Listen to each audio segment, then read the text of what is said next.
जय माँ भवानी दोस्तों, कैसे हैं आप सब लोग। स्वागत करता हूं आपका हमारे चैनल अम्बे कल्याण में। दोस्तों, जैसा कि आप सभी लोग जानते हैं, 9 अप्रैल 2024 से नवरात्रे प्रारंभ हो रहे हैं।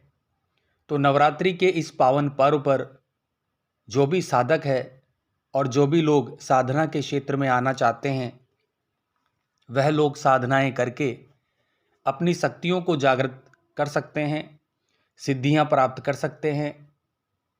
अब चाहे सिद्धि किसी भी शक्ति की क्यों ना हो, माँ दुर्गा की हो, माँ काली की हो, 10 महाविद्याओं की हो, भगवान शंकर की हो, हनुमान जी महाराज की हो। इसके अतिरिक्त अन्य भी तांत्रिक शक्तियाँ जो लोग जागृत करना चाहते हैं, वह लोग नवरात्रि के इन 9 दिनों में अपनी शक्तियों को जागृत कर सकते हैं। यह चैत्र के नवरात्रे कहलाते हैं दोस्तों। और इन नवरात्रों में जो भी साधना करी जाती है वह अवश्य ही सिद्ध होती है। फिर चाहे आप बिना गुरु के साधना करें या गुरु बनाकर के साधना करें, फिर भी गुरु बनाकर साधना करना सबसे श्रेष्ठ रहता है दोस्तों, क्योंकि गुरु आपकी रक्षा भी करता है और गुरु की कृपा से शक्तियां आसानी से सिद्ध हो जाती है। इसीलिए जब भी आप साधना करें तो गुरु बनाकर करें। और अगर आपके कोई गुरु नहीं है तो भगवान शिव आदि गुरु कहलाते हैं, उनको आप गुरु मान करके अपनी साधनाओं को कर सकते हैं। लेकिन कोई भी साधना करने से पहले आपको विचार विमर्श कर लेना है। पहले से ही पूरी प्लानिंग आपको करके रखनी है, क्योंकि कुछ साधनाएं ऐसी होती है जो हमको नुकसान भी पहुंचा सकती है। कई लोग मसान की साधनाएं करते हैं, यक्षिणी, कर्ण पिशाचनी, बेताल, पिशाच, इस प्रकार की कई साधनाएं करते हैं। इनमें गुरु की बहुत आवश्यकता होती है दोस्तों। ध्यान रखें, बिना गुरु के आपको इन साधनाओं को नहीं करना है। यह तंत्र की साधना कहलाती है, यह तामसिक साधनाएं होती है। इन साधनाओं में कई बार आपको परेशानी हो सकती है, यहाँ तक कि साधक पागल भी होते हुए देखे गए हैं दोस्तों, और मृत्यु को भी प्राप्त हो सकते हैं। इसीलिए इन सभी साधनाओं को बिना गुरु के मार्गदर्शन के आप बिल्कुल भी ना करें। आप बिना गुरु के कौन कौन सी साधनाएं कर सकते हैं उसकी भी मैं आपको जानकारी देता हूं दोस्तों। आप भगवान शिव का जाप कर सकते हैं, विष्णु जी का जाप कर सकते हैं, श्री कृष्ण भगवान का जाप कर सकते हैं, माँ दुर्गा का जाप कर सकते हैं, हनुमान जी महाराज का जाप कर सकते हैं। इन सभी साधनाओं को बिना गुरु के आप कर सकते हैं। तो इस प्रकार से नवरात्रि के 9 दिनों में आप मंत्रों को सिद्ध कर सकते हैं। मैं आपको यहाँ पर निर्वाण मंत्र की जानकारी दूंगा। निर्वाण मंत्र के बारे में आप सभी लोग जानते हैं, यह 9 दुर्गाओं का मंत्र होता है। इस मंत्र के सिद्ध हो जाने पर 9 दुर्गाओं की कृपा मिलती है, 9 देवियों की कृपा मिलती है, और उनकी शक्ति और सिद्धि भी साधक को प्राप्त होती है। इसके अलावा 10 महाविद्याओं को भी जागृत किया जा सकता है निर्वाण मंत्र के माध्यम से। निर्वाण मंत्र के साथ साथ एक मंत्र और होता है दोस्तों, जिसे हम कहते हैं सिद्ध कुंजी का मंत्र। यह मंत्र भी बहुत शक्तिशाली होता है, लेकिन इस मंत्र की साधना बिना गुरु के नहीं करनी चाहिए, क्योंकि यह मंत्र माँ भगवती की शक्ति के साथ में भगवान शंकर की शक्ति को भी जागृत करता है, और भगवती के जो महारौद्र रूप हैं उनको जागृत करता है। तो इस मंत्र का जाप आपको बिना दीक्षा के नहीं करना चाहिए। थोड़ा बहुत जाप इसका आप कर सकते हैं। आपको हवन करना है, 108 बार आपको मंत्र करना है, तो आप इसको कर सकते हैं। लेकिन इस मंत्र को आपको सिद्ध करने का प्रयास बिना गुरु के आपको नहीं करना है।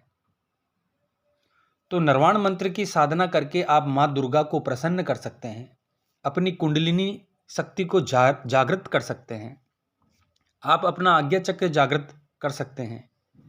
स्वप्न सिद्धि प्राप्त कर सकते हैं। इसके अलावा दूसरों के मन को पढ़ने वाली शक्ति आप प्राप्त कर सकते हैं। आपने देखा भी होगा कि भगत किस प्रकार से किसी दूसरे व्यक्ति की मन की बात पढ़ लेते हैं, उनके बारे में सारी बात जान जाते हैं, कैसे उनका पास्ट प्रेजेंट जान जाते हैं। तो यह शक्ति इस मंत्र को सिद्ध करने के बाद में आपको प्राप्त होती है। इसके अलावा सूक्ष्म जगत की जो शक्तियां होती है, उनसे कनेक्ट होने की सिद्धि, उनसे कनेक्ट होने की पावर आपको प्राप्त होती है। नवरात्रि के 9 दिनों में ही इस मंत्र को आप आसानी से सिद्ध कर सकते हैं। अब मैं आपको मंत्र को सिद्ध करने की विधि बताता हूं। नवरात्रि में आपको पूजा कैसे करनी है उसका वीडियो भी हमने बना रखा है, आप उसे देख सकते हैं। या आप जिस तरीके से पहले से नवरात्रों में माँ दुर्गा की पूजा करते आए हैं उसी प्रकार से आपको पूजा करनी है। कलश की स्थापना करनी होती है, जो बोने होते हैं, और भगवती के चरणों में एक पानी वाला नारियल प्लस श्रृंगार और माता की चुनरी अर्पित करके माता को भोग लगा करके कलश की स्थापना करके सबसे पहले आपको जो आपकी डेली रूटीन की पूजा होती है आपको वह कर लेनी है। आपको सभी सामग्री पर गंगाजल छिड़कना है और थोड़ा सा गंगाजल आपको पी लेना है। इससे बाहरी शुद्धि और आंतरिक शुद्धि हो जाती है। उसके बाद में प्रथम पूज्य भगवान गणेश जी का पूजन आपको करना होता है। गणेश पूजन करने के बाद में आपको संकल्प करना होता है। संकल्प करने के बाद में आपको माँ दुर्गा का पूजन करना होता है और उसके बाद में आप हनुमान जी की पूजा करेंगे, भैरव जी की पूजा करेंगे। इस प्रकार आपको संकल्प कर लेना है। संकल्प करने से पहले गणेश पूजन, भगवती का पूजन, हनुमान जी का पूजन, भैरव जी का पूजन, फिर आपको माँ का पूजन कर लेना है। माँ के पूजन के लिए आप दुर्गा सप्तशती का पाठ कर सकते हैं। इसके अलावा आप दुर्गा चालीसा पढ़ सकते हैं। अगर आप माँ काली को मानते हैं तो माँ काली की पूजा भी आप साथ में कर सकते हैं, काली चालीसा पढ़ सकते हैं। आप अपनी कुलदेवी की पूजा कर सकते हैं और घर के आपके कोई देवी देवता हैं तो साथ में उनको भी आपको भोग लगाना है। इस बात का ध्यान रखना है आपको। आप इन सभी शक्तियों को अलग अलग भोग भी लगा सकते हैं और पूजन भी कर सकते हैं।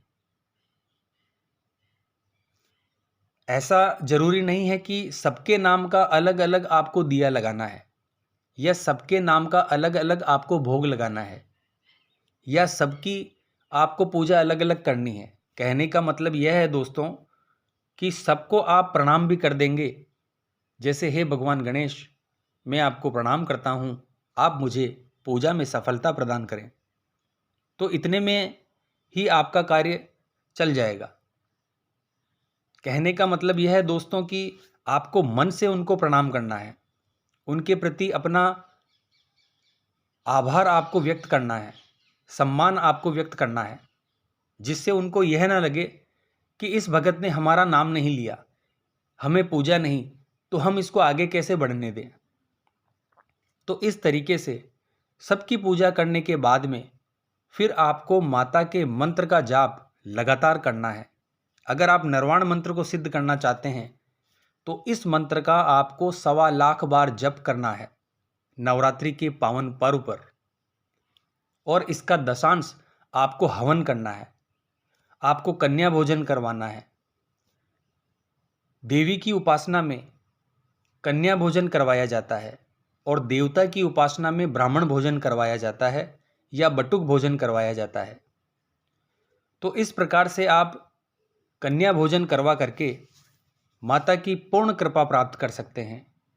इन नवरात्रि के पर्व में आप किसी भी मंत्र की साधना कर सकते हैं।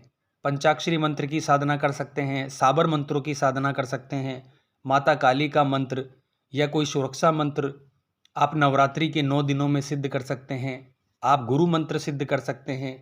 इस प्रकार से आप सभी मंत्रों को सिद्ध कर सकते हैं जैसा आपको बताया गया है उसके अनुसार। तो आशा करता हूँ यह जानकारी आपको बहुत पसंद आई होगी दोस्तों। तो हमारे चैनल को सब्सक्राइब और लाइक अवश्य कीजिए और कमेंट बॉक्स में जय माता दी लिखकर ज़रूर भेजिए दोस्तों। जय माँ अम्बे, जय श्री कल्याण।